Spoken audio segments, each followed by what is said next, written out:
30 साल पहले मेरे नबी ने फरमाया था, वो इमाम हसन ने आज उसको पूरा कर दिया। पता चला कि इमाम हसन ने हमें यह सबक दिया कि अगर हम में तुम में कोई मुकदमा हो जाए, कोई झगड़ा हो जाए तो सुलह कर लो। सुलह करना नवासे रसूल की सुन्नत है। इमाम हसन राजी होंगे, खुदा राजी होगा। इसलिए अगर मुकदमा चल रहा है तो खुदा के लिए सुलह कर लो। बोलचाल न हो तो बोलचाल कर लो, ख़ानदान न हो तो ख़ानदान कर लो। अगर करबला वालों से मोहब्बत है तो सुलह कर लिया। जो सरकार ने फरमाया था वो पूरा हुआ। इमाम हसन बड़े खुश नसीब थे। 100 से ज़्यादा निकाह इमाम हसन ने किया। निकाह करते 2 दिन के बाद तलाक दे देते, निकाह करते 2 दिन के बाद तलाक दे देते। हज़रत अली शेर खुदा नाराज़ हुए, ऐलान कर दिया मदीने मुनव्वरा में कि ख़बरदार कोई अपनी लड़की की शादी मेरे बेटे हसन से न करे।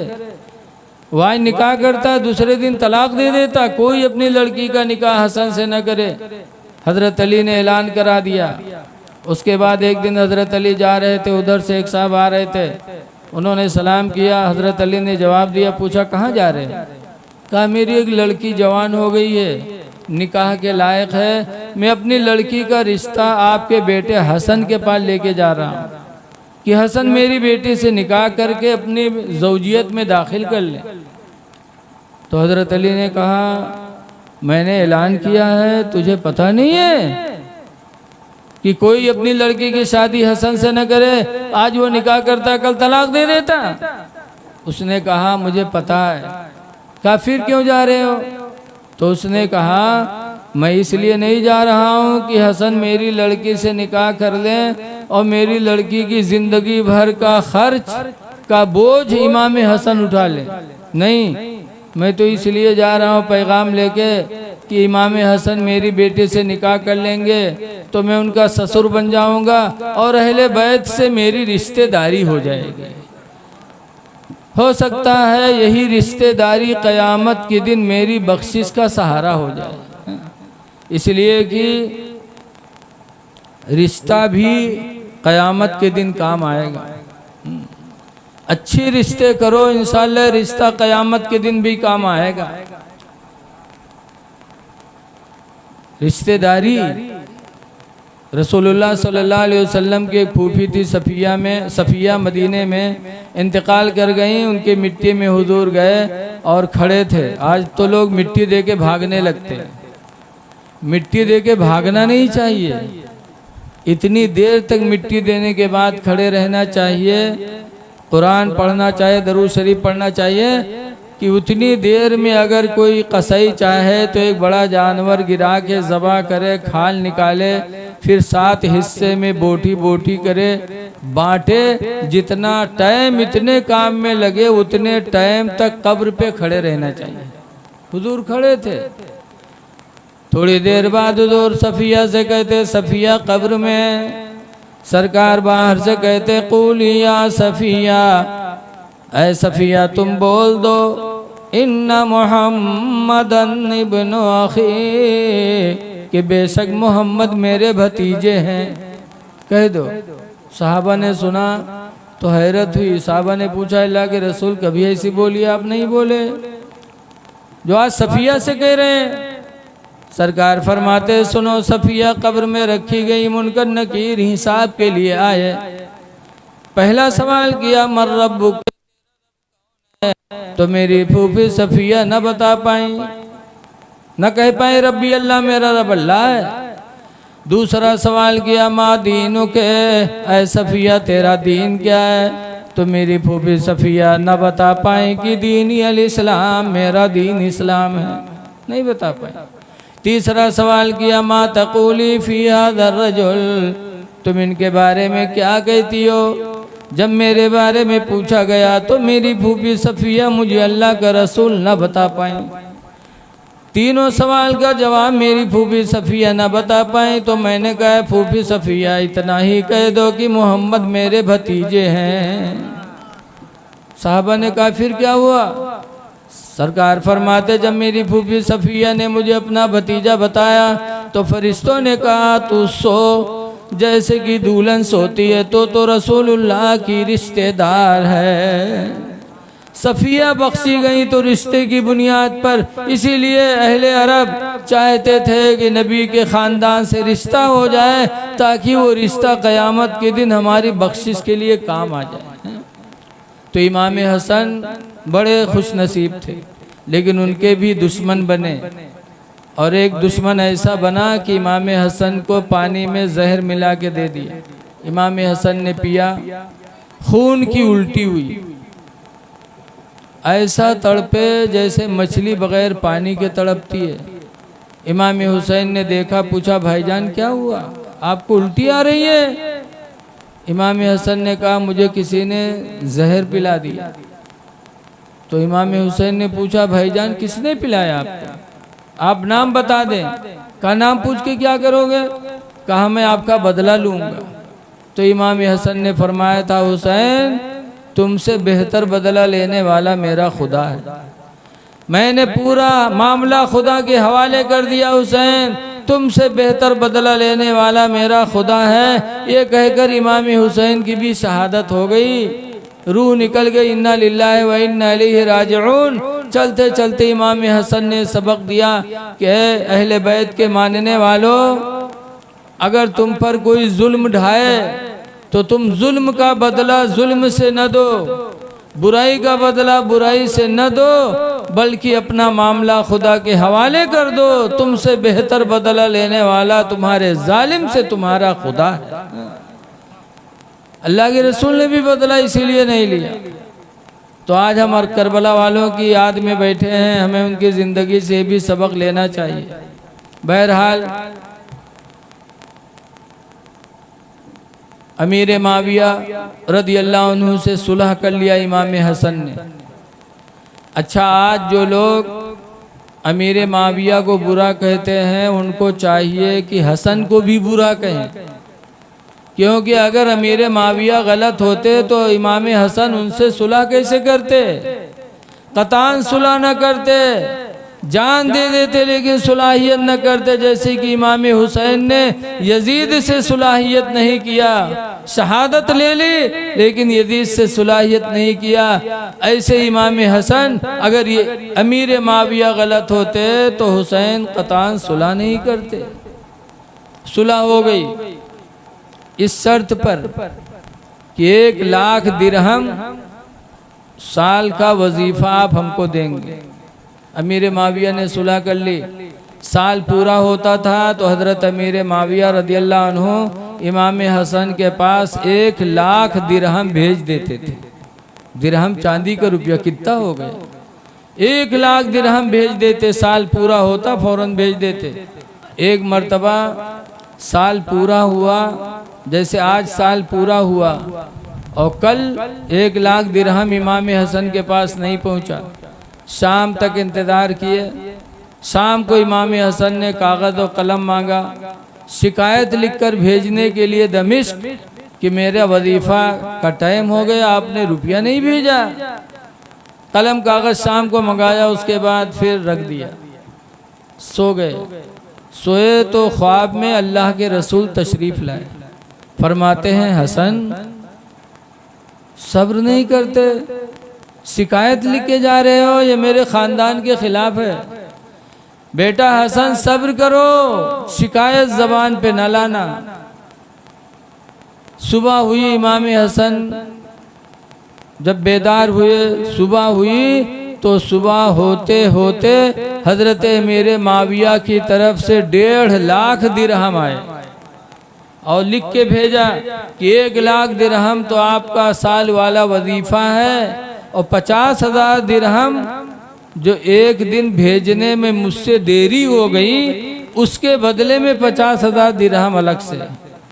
ये हज़रत अमीर माविया अहले बैत से मोहब्बत करते थे। एक मर्तबा ऐसे महफिल हो रही थी तो जब हज़रत अली के शान में नात पढ़ी जाती तो अमीर माविया 1-1 लाख दिरहम उठा के देते थे। इमाम हसन के शान में नात पढ़ी जाती तो खूब दिरहम देते, नजराना देते, जैसे आप लोग देते हो पता चला हजरत मेरे माविया को अहले बैत से कोई दुश्मनी नहीं थी, बड़ी मोहब्बत थी। इसलिए हजरत मेरे माविया को बुरा नहीं कहना चाहिए, सहाबा में बड़ी मोहब्बत होती थी। एक दिन हजरत अबू बकर रदियल्लाहु ताला अन्हु जा रहे थे, उधर से हजरत अली आ रहे थे। हजरत अबू बकर ने देखा तो मुस्कुराए, तो हजरत अली ने कहा आप मुझे देखकर मुस्कुरा रहे हैं? कहा क्यों ना मुस्कुराऊं, हुजूर से मैंने सुना है, हुजूर ने फरमाया है कि क़यामत के दिन जन्नत में जाने का टिकट अली बांटेंगे। आपका मर्तबा सुनकर मुझे खुशी हुई। आज तो हम लोग किसी के मर्तबे को देखकर जल जाते। हजरत अबू बकर खुश हुए तो हजरत अली शेर खुदा भी मुस्कुराने लगे। हजरत अबू बकर फरमाते आप क्यों मुस्कुरा रहे हो? तो हजरत अली कहते मैंने भी हुजूर से सुना है, हुजूर ने फरमाया है कि अली जन्नत में जाने का टिकट उसी को देना जिसके दिल में अबू बकर की मोहब्बत होगी। ये सहाबा में लगाव था। बहरहाल हजरत अमीर माविया रदियल्लाहु अन्हु के इंतकाल के बाद यजीद तख्त पर बैठा और बैठते ही उसने हजरत अब्दुल्ला बिन जुबैर, हजरत अब्दुल्ला बिन उमर और हजरत हुसैन बिन अली, इन तीनों लोगों के लिए कूफा मदीने मुनव्वरा ख़त भेजा कि इन तीनों से पहले मेरी बैत ले लो, अगर ये बैत करते तो ठीक, वरना इनको कत्ल कर दो। इमाम हुसैन को मदीने के गवर्नर ने बुलाया, वलीद बिन उक़बा, और बुलाने के बाद कहा अमीर माविया रदियल्लाहु अन्हु का इंतकाल हो गया, उनके लड़के यजीद तख्त पर बैठे हैं, आप लोगों से बैत मांगी है, ख़ास तौर से तीन लोगों से, अब्दुल्ला बिन उमर, अब्दुल्ला बिन जुबैर, हुसैन बिन अली। तो इमाम हुसैन ने कहा मैं तो इस तरह छुपकर बैत नहीं कर सकता, और लोगों से करिए फिर मैं देखता हूँ। ये कह के हजरत इमाम हुसैन चले आए। अब आप लोग सोचो कि यजीद के हाथ पे हाथ दे देते, लेकिन नहीं दिया। क्यों? इसलिए कि यजीद इस्लाम से हट चुका था, दाढ़ी बनवा डाली, नमाजों को छोड़ दिया, शराब पीने लगा, ज़िना को आम कर दिया, इस्लाम के निज़ाम को ख़त्म कर दिया। तो ऐसी सूरत में इमाम हुसैन यजीद के हाथ पे हाथ कैसे दे देते? अगर दे देते तो दुनिया वाले यही समझते कि यजीद जो कुछ कर रहा है सही कर रहा है, अगर सही ना होता तो नवासे रसूल उनके हाथ पे हाथ क्यों दे देते? हाथ नहीं दिया। आज हम लोग जैसे मुरीद होते हैं वैसे वो भी हो जाते मुरीद, लेकिन मुरीद नहीं हुए। मदीना छोड़ना पड़ा, छोड़ दिया। मुसलमानों, ये बिस्नापुर है, इसकी कोई फजीलत नहीं है इस्लाम के अंदर, लेकिन फिर भी अगर हमारे अफ़ान हैं, इनको कोई रहना यहाँ तंग कर दे, इतना तंग करे कि बिस्नापुर छोड़ना पड़ जाए, तो कितनी तकलीफ होगी। और मदीने मुनव्वरा हुसैन का छूटा, और मदीना मुनव्वरा की फजीलत कितनी है, बहुत बड़ी फजीलत है। आला हजरत इमाम अहले सुन्नत फरमाते हैं, हुजूर ने फरमाया मम्माता फिल मदीना, जो मदीने में मरेगा, फ़कुन्तु लहू यौमल क़ियामति शाफ़ियन व शहीदा, तो क़यामत के दिन मैं उसकी शफ़ाअत भी करूँगा और उसके ईमान की गवाही भी दूँगा। हुजूर ने फरमाया मदीने के बारे में इतनी फजीलत। अवाला हजरत भी फरमाते हैं कि तैबा में मर के ठंडे चले जाओ आँखें बंद। तैबा मदीने का लक़ब है। तैबा में मर के ठंडे चले जाओ आँखें बंद, और सीधी सड़क ये शहर शफाअत नगर की है। मदीना शफाअत की नगरी है। इमाम हुसैन मदीना छोड़ दिया, मुरीद नहीं हुए। मक्का गए, मक्का भी छोड़ना पड़ा, छोड़ दिया। 3 ज़िलहिज को इमाम हुसैन ने मक्का भी छोड़ा, और 7 दिन रह गए थे हज में। 7 काहे रह गए थे, 6 ही दिन। 9 जिलहिज को पूरी दुनिया के लोग मक्का पहुंचते हैं। हज होता है 9 जिलहिज को, और इमाम हुसैन 3 जिलहिज को मक्का से कूफा रवाना हो रहे हैं। लोगों ने मना किया था न जाओ, कूफा वाले बड़े बेवफा हैं, लेकिन इमाम हुसैन ने खत दिखाया। 53 खतूत उन लोगों ने भेजा था कि हुसैन, अमीर माविया का इंतकाल हो गया, उनका लड़का यजीद तख्त पर बैठा है, हम लोग उससे नाराज़ हैं, आप आ जाइए, हम आपके हाथों पे हाथ देंगे, आपके हामी बनेंगे, वरना अगर आप ना आए और यजीद हम लोगों पर मुसल्लत हो गया, इस्लामी निज़ाम दरहम बरहम हुआ, तो क़यामत के दिन आपके नाना रसूलुल्लाह से हम सब शिकायत करेंगे कि आपके नवासे को हम लोगों ने बुलाया, नहीं आए। तो इमाम हुसैन कहते हैं, करबला अगर मैं कूफा नहीं गया कूफियों के कहने पर, अगर यजीद ने इस्लाम को दरहम बरहम किया और क़यामत के दिन अगर लोगों ने मेरे नाना जान से शिकायत कर दी, तो मैं अपने नाना को क्या मुँह दिखाऊंगा। इसलिए इमाम हुसैन ने मक्का भी छोड़ा। रास्ते में लोगों ने रोकने की कोशिश की कि न जाओ, बड़े बेवफा हैं कूफी। तो इमाम हुसैन ने पढ़ा था, लन युसीबना इल्ला मा कतबल्लाहु लना, हरगिज़ हरगिज़ हमको कोई तकलीफ़ नहीं पहुँचेगी मगर वही जो अल्लाह ताला ने हम लोग हमारे नसीब में लिख दिया है। तकदीर पर ईमान था हुसैन का, तकदीर पर कि जो अल्लाह ने मेरे नसीब में लिखा है वो तकलीफ मुझे पहुँचेगी, जाऊँ या न जाऊँ। इमाम हुसैन आगे बढ़ गए। रास्ते में चलते रहे, चलते चलते यहाँ तक कि हज हो गया मक्का में, और मक्का से हाजी वापस होने लगे। रास्ते में एक जगह इमाम हुसैन ने क़याम किया कूफा से पहले, तो एक खीमा देखा कि बना हुआ, हाजियों का जो वापस जा रहे थे खीमे में थे। इमाम हुसैन ने अपने खादिम को भेजा कि जाओ देखो ये खीमा किसका है। गए, मालूम किया कि ज़ुहैर का खीमा है। हज के लिए गए थे ज़ुहैर और वापस घर जा रहे हैं। इमाम हुसैन को जब पता चला तो अपने खादिम से कहा, जाके ज़ुहैर से कह दो कि तुम्हें रसूलुल्लाह के नवासे हुसैन बुला रहे हैं। गया, कहा, तो ज़ुहैर ने कहा, नहीं मैं नहीं जा सकता, जाके कह दो।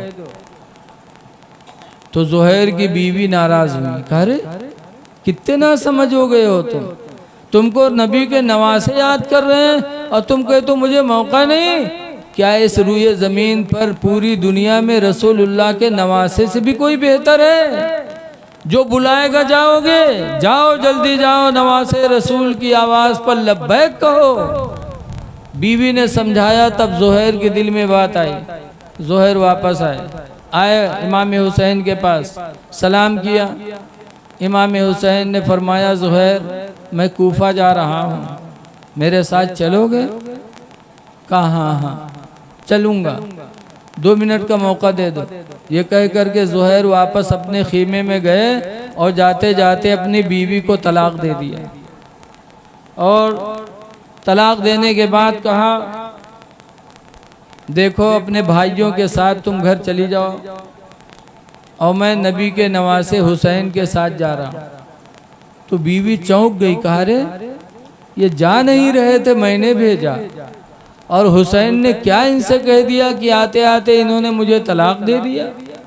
पूछा है, मेरे प्यारे शौहर, क्या हुसैन ने कह दिया? तुम जा नहीं रहे थे, मैंने भेजा, और मेरे भेजने पर गए तो क्या उन्होंने कह दिया जो तुमने मुझे तलाक दे दिया? तो ज़ुहैर कहते हैं, ऐ मेरी बीवी सुनो, इमाम हुसैन की शहादत बहुत मशहूर थी।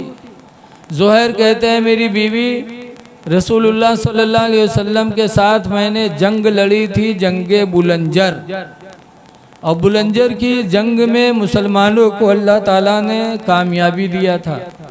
बहुत माल गनीमत मुसलमानों को मिला था।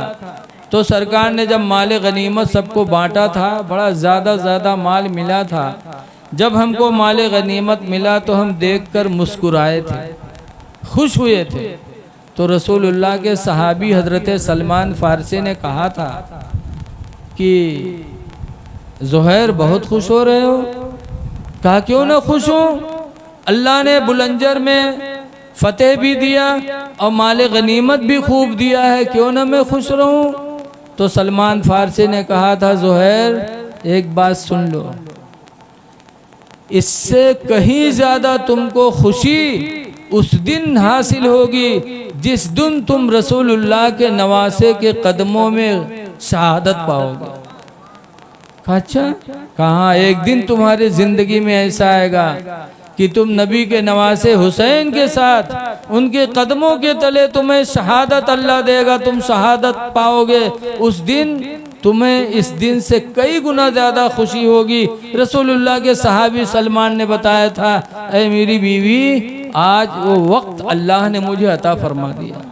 हुसैन कूफा जा रहे हैं और हमें उम्मीद है कि कूफा में इमाम हुसैन करबला में शहीद होंगे, लिहाजा मैं जा रहा हूँ और उनकी नज़रों के सामने मैं शहादत पाऊँगा तो अल्लाह ताला मुझे कई गुना खुशी अता फरमाएगा। हज़रत ज़ुहैर भी साथ हो गए। एक साथी और बने हज़रत कैस। जब कूफा के तरफ से जासूस पहरे के लिए मुकर्रर थे, हज़रत कैस को इमाम हुसैन ने भेजा कि कैस जाओ और कूफा के हालात देख कर आओ, मुझे बताओ। हज़रत कैस को जासूसों ने पकड़ लिया, लेके गए उबैदुल्लाह बिन ज़ियाद के पास। उबैदुल्लाह बिन ज़ियाद ने कहा, कैस अगर अपनी ज़िंदगी बचाना चाहते हो तो गवर्नर हाउस की छत पे चढ़ जाओ और हुसैन को गालियाँ दो, यजीद की तारीफ़ करो, अगर तुम अपनी ज़िंदगी बचाना चाहते हो तो। हज़रत कैस को गवर्नर हाउस की छत पे भेजा गया। हज़रत कैस खड़े हुए गवर्नर हाउस की छत पे, पब्लिक नीचे खड़ी थी। हज़रत कैस ने खुतबा पढ़ा और ख़ुतबा पढ़ने के बाद फरमाया, ऐ कूफा के लोगों सुन लो, इस वक्त पूरी दुनिया में नबी के नवासे हुसैन से कोई बेहतर नहीं है। सबसे बेहतर अगर इस वक्त दुनिया में कोई है तो रसूलुल्लाह के नवासे हुसैन हैं। उनके हाथों पे हाथ देकर बैत कर लो। और यजीद लोगों में सबसे बुरा है। अगर अपनी आखिरत बचाना चाहते हो तो यजीद से दूर हो जाओ और हुसैन के हाथों पे हाथ दे करके इस्लाम की बागडोर को हाथों में थाम लो। हज़रत कैस ने जो गवर्नर हाउस की छत पे चढ़कर इमाम हुसैन की तारीफ की, यजीद की बुराई की, उबैदुल्लाह बिन ज़ियाद सुना, गुस्से से बौखला गया। कहे लोगों छत इसको धक्का दो। इतनी जोर से हज़रत कैस को धक्का दिया गया कि गवर्नर हाउस की छत से नीचे गिरे और शहीद हो गए। इन्ना लिल्लाहि व इन्ना इलैहि राजिऊन। इस तरीके से इमाम हुसैन के नाम पर लोग शहीद होते चले गए। इमाम हुसैन रज़ियल्लाहु ताला अन्हु पहुँचे कूफा। कूफा के करीब पहुँचे तो हुर एक बहुत बड़े पहलवान थे, कई हज़ार की 4000 लश्कर लेके आए थे इमाम हुसैन के नाकाबंदी के लिए। इमाम हुसैन को गिरा से मुलाकात हो गई। मुलाकात होने के बाद हज़रत इमाम हुसैन चलना चाहे तो हुर ने रोक दिया, कहा आप आगे नहीं जा सकते। मुझे उबैदुल्लाह बिन ज़ियाद ने कहा है कि जहाँ मिल जाए वहीं उनको रोक दो। इमाम हुसैन कहते हैं थोड़ा और चलने दो। थोड़ा और आगे बढ़े, फिर हुर ने रोक दिया, कहा आप आगे नहीं बढ़ सकते। इमाम हुसैन ने पूछा ये जगह का नाम क्या है, बताया करबला है। तो इमाम हुसैन बैठ गए, कहा यही वो तो जगह है। बैठ गए। यहाँ तक कि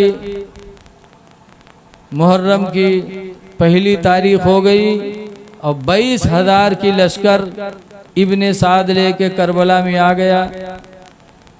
मुहर्रम की पहली तारीख को, दूसरी तारीख को 22,000 की लश्कर आ गई। बातचीत होती रही, होते होते बात यहाँ तक पहुँची कि इमाम हुसैन ने फरमाया, ऐ इब्ने साद मेरी 3 बातें हैं, 3 में से कोई एक मान लो। पहली बात तो यह है कि तुम लोगों ने मुझे बुलाया है तब मैं आया हूँ। अगर चाहते हो तो मुझे कूफा ले चलो, मैं चलना चाहता हूँ तुम्हारे बीच में। पहली बात। दूसरी बात यह है कि या तो नहीं चाहते हो मुझे तो छोड़ दो, मैं जहाँ से आया हूँ वहीं वापस चला जाऊँ। दो बात। तीसरी बात यह है कि या तो मुझे दमिश्क ले चलो यजीद के पास, मैं यजीद से अपनी बात खुद कर लूँगा। तीन बातें इमाम हुसैन ने कहा। इब्ने साद को तीनों बातें पसंद आई। कहा हुसैन सलाहियत पर हैं, अब कोई लड़ने की बात नहीं रह गई। इब्ने साद ने एक खत लिखा इब्ने ज़ियाद के पास और लिखा कि अब सलाहियत पर इमाम आ गए हैं, अब लड़ने का कोई मामला नहीं रह गया। तीनों बातें इब्ने ज़ियाद ने सुनी तो कहा हाँ बात तो सही है, चलिए कत्ल खुरेजी से काम बच गया। लेकिन वहाँ इब्ने ज़ियाद के पास एक बहुत कमीना इंसान बैठा था जिसका नाम था शिम्र। उसने कहा इब्ने ज़ियाद क्या बात करते हो, हुसैन तुम्हारी ज़मीन पे आ गए, फिर उनकी बात मानोगे? अब तुम्हारी ज़मीन पर उतर आए, अब उनकी बात मत मानो। उनसे दो चीज़ रखो, या तो यजीद की बैत करें और या तो जंग के लिए तैयार हो जाएं। अगर आप मानते हो तो आपकी बुज़दिली होगी। उबैदुल्लाह बिन ज़ियाद भड़क गया। शिम्र ने कहा मैंने तो सुना है कि वहाँ करबला में इब्ने साद हुसैन से रातों रात बात करता है। इब्ने साद लड़ने नहीं गया बल्कि इब्ने इमाम हुसैन से दोस्ती निभा रहा। इब्ने ज़ियाद भड़क गया और एक परवाना लिख करके शिम्र को दिया। कहा जाओ, अगर इब्ने साद लड़ता है तो ठीक है, वरना वो लश्कर तुम लेकर के इमाम का मुकाबला करना। शिम्र आया और सीधे इब्ने साद के पास गया, इब्ने ज़ियाद का खत दिखाया, पढ़ा तो इब्ने साद भड़क गया शिम्र पर। कहा बदतमीज, बदनसीब, ये तेरी ही राय का नतीजा है, तूने ही शायद ये राय दिया है तभी ये पर्चा मेरे पास आया, वरना तो हुसैन सलाहियत पर थे, लड़ने की कोई बात नहीं रह गई। शिम्र कहता है ये सब बात मत करो, हुसैन का मुकाबला करते हो कि लश्कर मेरे हवाले करते हो, मैं मुकाबला करूं। लेकिन इब्ने साद पर भी दुनिया सवार हो चुकी थी। उसे कहा गया था हुसैन का मुकाबला करो, तुम्हें रय की हुकूमत दी जाएगी। कहा ना ना, मैं मुकाबला करूंगा। फिर यहाँ तक ये बात होते होते ये तय हुआ कि पानी बंद किया जाए। मुहर्रम की 7 तारीख को दरियाए फरात पे 500 सिपाहियों का पहरा लगा दिया गया कि कोई पानी पिए, लेकिन हुसैन के खीमे और हुसैन के साथियों को पानी नहीं पहुंचना चाहिए। पानी बंद कर दिया। 7 मुहर्रम को बंद रहा, 8 को बंद रहा, 9 को बंद रहा। 9 को इमाम हुसैन असर की नमाज पढ़ के खीमे के दरवाजे पर बैठे थे कि हल्की सी नींद आई। उधर यजीदी शोर मचाने लगे। खीमे के अंदर इमाम हुसैन की बहन ज़ैनब थी, आई। कहा भाईजान भाईजान आप सो रहे हैं, यजीदी शोर मचा रहे हैं। इमाम हुसैन की आंखें खुली तो वही अब्बास अलम बरदार जिनके लिए फातिमा ने वसीयत किया थी, अब्बास करबला में थे।